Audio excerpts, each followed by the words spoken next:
Firman Tuhan di sore hari ini terdapat dalam, kita akan masuk dalam pembacaan firman Tuhan, di mana firman Tuhan pada sore hari ini terdapat dalam Amsal pasal 3. Amsal pasal 3. Amsal pasal 3 ayat 11 sampai 12. Amsal pasal 3 ayat 11 sampai 12. Saya baca di dalam nama Tuhan Yesus Kristus.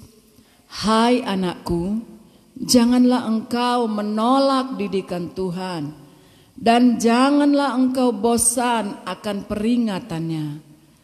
Karena Tuhan memberi ajaran kepada yang dikasihinya, seperti seorang ayah kepada anak yang dikasihinya.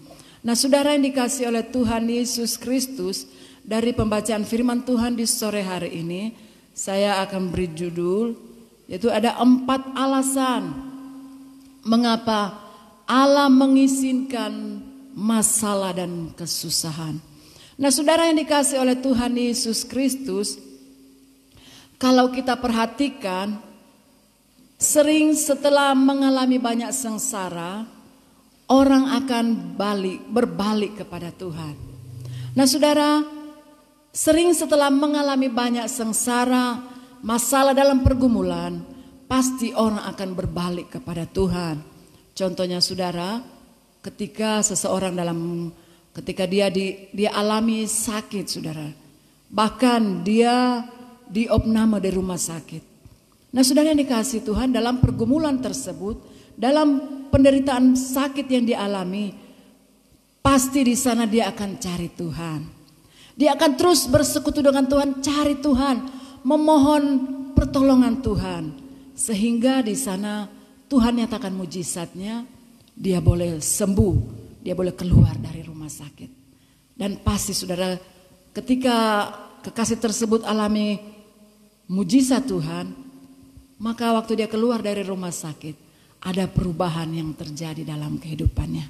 Nah, saudara yang dikasihi oleh Tuhan Yesus Kristus, hari-hari ini kita sedang dalam situasi yang serba dibatasi saudara. Kita dalam kesulitan, di mana ruang gerak kita dibatasi.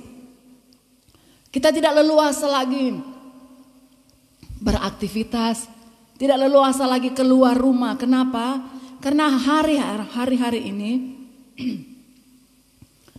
terjadi pandemi virus corona saudara. Sehingga segala sesuatu, keberadaan saya dan saudara, kita semua tidak bebas lagi saudara. Bahkan pun oleh karena situasi dan kondisi hari-hari ini karena virus corona saudara, maka kita tidak lagi dapat bertemu satu dengan yang lain, beribadah di gedung gereja saudara. Kita tidak dapat lagi bersekutu bersama untuk memuji Tuhan, menyembah Tuhan, bersama-sama menikmati firman Tuhan. Segala sesuatu terbatas saudara. Bahkan pun kalau kita harus keluar rumah, maka kita harus ikut aturan pemerintah. Kita harus pakai masker, rajin cuci tangan saudara. Kita harus jaga jarak. Nah, saudara yang dikasihi oleh Tuhan Yesus Kristus, kita harus tetap di rumah saja. Nah, saudara, inilah yang membuat keberadaan kita hari-hari ini terbatas. Dan kita rasanya menderita saudara. Kita rasa ini satu penderitaan yang kita alami. Kita tidak leluasa lagi saudara untuk beraktivitas. Nah, saudara yang dikasihi oleh Tuhan Yesus Kristus, situasi yang demikian ini terjadi bukan di luar kehendak Tuhan. Tetapi kita percaya bahwa segala sesuatu yang terjadi ada dalam kehendak Tuhan saudara. Tuhan senantiasa memperhatikan saya dan saudara. Dan Tuhan izinkan ini terjadi untuk menuntun saya dan saudara, untuk membawa kita untuk kembali dekat kepada Tuhan, untuk merasakan kasih dan anugerahnya dalam kehidupan saya dan saudara, sehingga segala sesuatu ada dalam kendalinya Tuhan. Sebab itu saudara yang dikasihi Tuhan, walaupun kita dalam situasi, dalam pergumulan, dalam penderitaan saudara, kita harus ingat bahwa Tuhan ada bersama-sama dengan kita. Dan dia tidak pernah tinggalkan kita, saudara. Nah, saudara yang dikasih oleh Tuhan Yesus Kristus, alasan mengapa Allah mengizinkan masalah dan kesusahan itu terjadi dalam kehidupan kita, yang pertama yaitu Allah mengizinkan sengsara dan masalah untuk menuntun kita mengenal Allah dan kasih-Nya yang dalam, yang luas dan yang ajaib. Nah, saudara, alasan inilah alasan yang pertama, yaitu untuk kita mengenal Allah dan kasih-Nya yang dalam, yang luas dan ajaib. Nah, saudara, kita akan lihat contohnya, saudara. Kita akan buka di dalam kitab Rut pertama, saudara. Kitab Rut pertama, Rut 1, kita akan baca ayat 1 sampainya yang ke-7. Rut 1 pasal yang pertama ayat 1 sampai yang ke-7. Pada zaman para hakim memerintah, ada kelaparan di tanah Israel. Lalu pergilah seorang dari Betlehem Yehuda beserta istrinya dan kedua anaknya laki-laki ke daerah Moab untuk menetap di sana sebagai orang asing. Nama orang itu Elimelek, nama istrinya Naomi, dan nama kedua anaknya Mahlon dan Kilion. Semuanya orang-orang Efrata dari Betlehem Yehuda. Dan setelah sampai ke daerah Moab, diamlah mereka di sana. Kemudian matilah Elimelek suami Naomi, sehingga perempuan itu tertinggal dengan kedua anaknya. Keduanya mengambil perempuan Moab, yang pertama bernama Orpa, yang kedua bernama Rut, dan mereka diam di situ kira-kira 10 tahun lamanya. Lalu matilah juga keduanya, yakni Mahlon dan Kilion, sehingga perempuan itu kehilangan kedua anaknya dan suaminya. Kemudian berkemaslah ia dengan kedua menantunya, dan ia pulang dari daerah Moab. Sebab di daerah Moab ia mendengar bahwa Tuhan telah memperhatikan umatnya dan memberikan makanan kepada mereka. Nah, saudara yang dikasih oleh Tuhan Yesus Kristus, dari pembacaan kita di sana kita akan melihat bagaimana Allah menyatakan kasih-Nya, Allah menyatakan kuasa-Nya yang ajaib bagi keluarga Naomi. Peristiwa ini terjadi atas seizin Tuhan, saudara. Nah, saudara yang dikasih oleh Tuhan Yesus Kristus, di mana pada waktu itu terjadi kelaparan di Betlehem. Dan di sana ada keluarga yang sangat diberkati oleh Tuhan. Mereka keluarga dari Naomi, yaitu Elimelek. Elimelek ini adalah keturunan dari orang-orang kaya raya yang ada di Betlehem. Nah, saudara yang dikasih oleh Tuhan Yesus Kristus, dari pembacaan di sana bahwa ketika terjadi kelaparan di Betlehem, maka keluarga Elimelek membawa istrinya Naomi bersama kedua anaknya, Mahlon dan Kilion. Mereka berangkat menuju daerah Moab. Dan di sana dikatakan bahwa mereka tinggal di sana. Mereka bukan cuma mudik, saudara, bukan cuma menghindar karena kelaparan, mungkin cuma sementara mudik. Mereka akan mudik atau ke Moab cuma sementara 1-2 minggu atau 1-2 bulan. Tetapi ini mereka tinggal di Moab. Artinya, saudara, ternyata keluarga Elimelek mereka meninggalkan Betlehem. Mereka meninggalkan Betlehem, saudara. Kenapa mereka meninggalkan Betlehem? Karena di Betlehem mulai terjadi kelaparan. Nah, saudara yang dikasih oleh Tuhan Yesus Kristus, berangkatlah keluarga ini. Mereka tinggal di sana. Dan sementara mereka ada di Moab, maka Allah menyatakan kasih bagi keluarga Naomi. Di mana pada waktu itu, saudara yang dikasih Tuhan, ketika Naomi tinggalkan Betlehem, tinggalkan rumah roti, bahwa Tuhan memanggil suaminya, yakni Elimelek, kembali kepada Tuhan. Elimelek meninggal, saudara. Dan mulai saat itu terjadi pergumulan masalah bagi Naomi sebagai seorang istri. Dia kehilangan suaminya. Namun saudara yang dikasih oleh Tuhan, Naomi tetap, mereka masih tinggal di daerah Moab.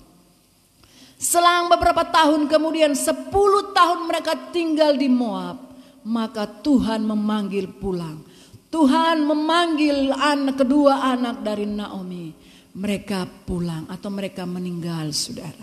Nah, saudara yang dikasih oleh Tuhan Yesus Kristus, pergumulan ini adalah pergumulan yang sangat berat bagi seorang ibu janda, seorang Naomi.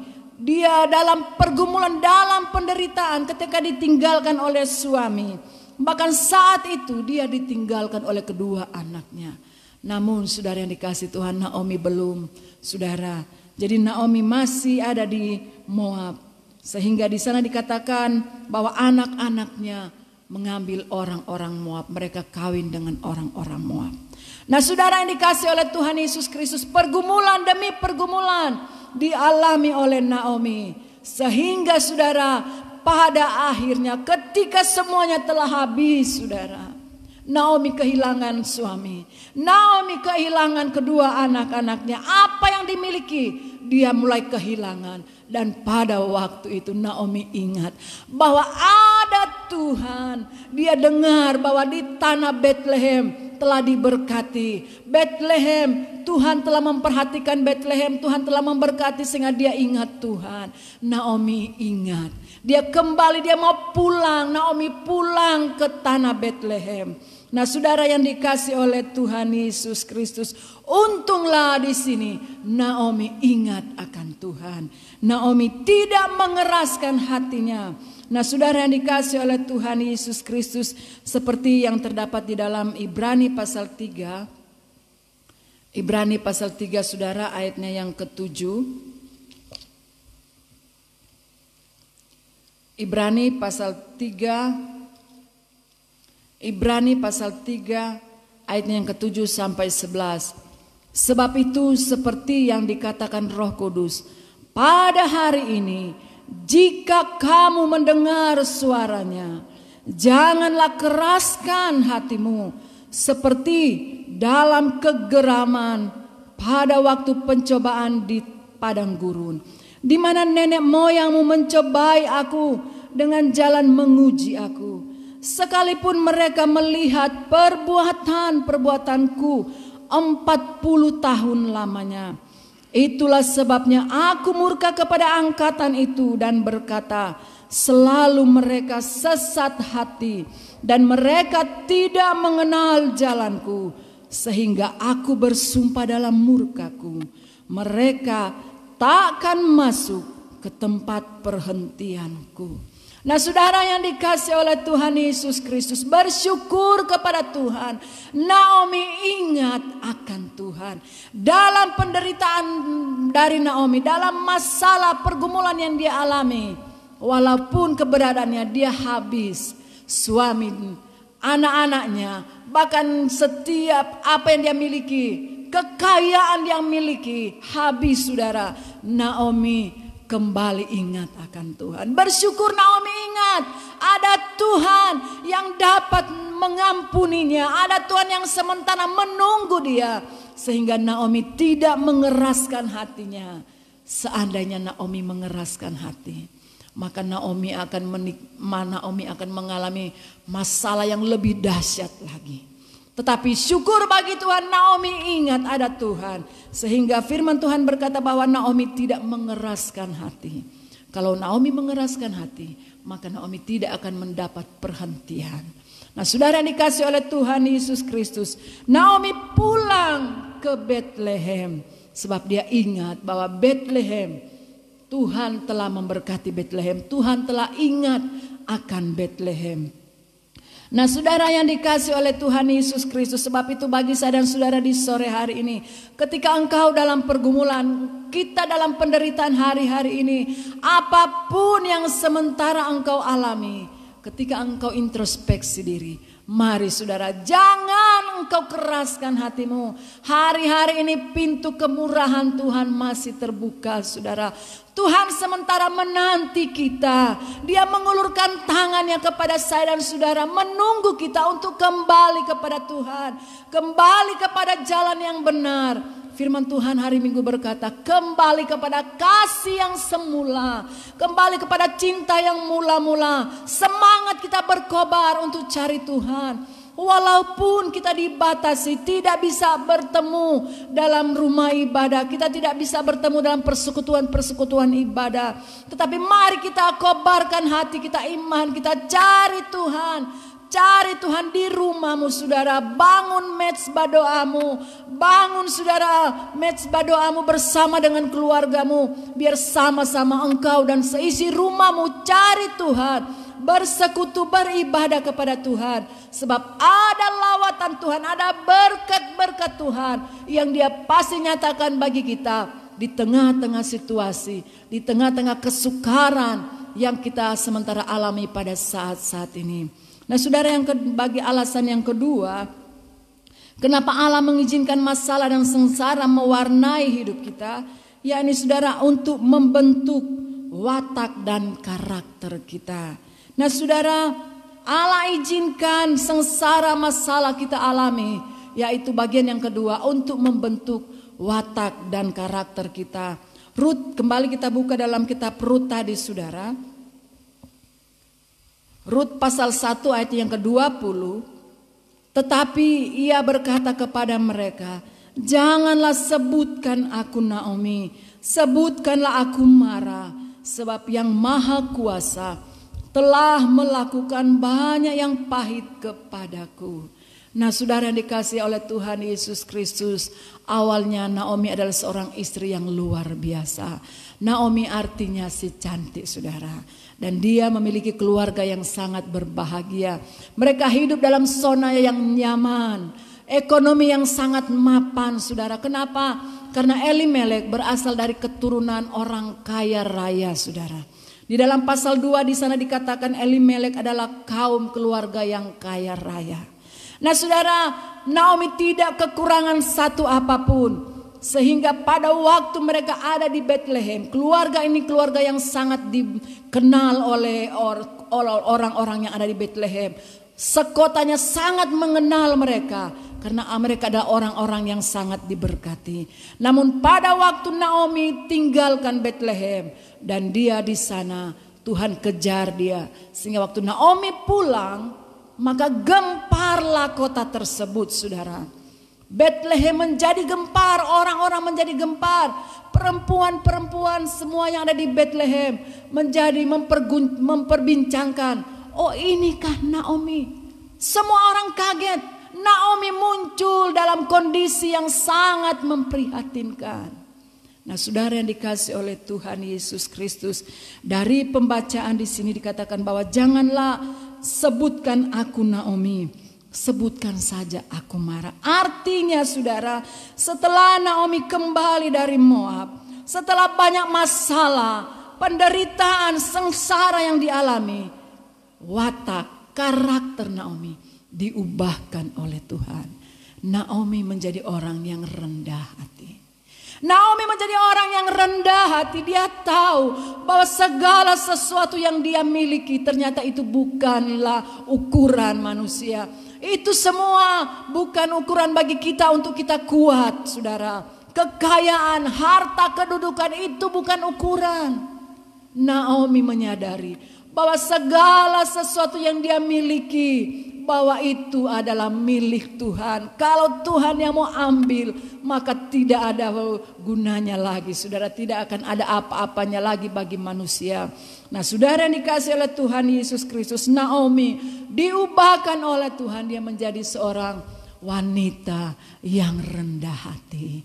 Oh haleluya, saudara. Ketika kita alami pergumulan, ketika kita alami masalah, ternyata ada maksud Tuhan di balik semuanya. Tuhan mau ubahkan saya dan saudara memiliki karakter-karakter Kristus. Karakter yang berkenan kepada Tuhan. Karakter yang memulia-muliakan Tuhan. Nah, saudara yang dikasihi oleh Tuhan Yesus Kristus, bagian yang ketiga, Allah mengizinkan sengsara dan masalah untuk mendewasakan kita. Nah saudara, Allah mengizinkan sengsara dan masalah untuk mendewasakan Naomi, sehingga dia dapat melihat segala sesuatu. Ketika dia memiliki karakter, memiliki sifat yang rendah hati, dia melihat segala sesuatu bahwa itu semua datangnya dari Tuhan. Segala yang dia miliki datangnya dari Tuhan. Dan apa yang dia alami, pergumulan, penderitaan, dia tidak berkeluh kesah, dia tidak bersungut-sungut lagi.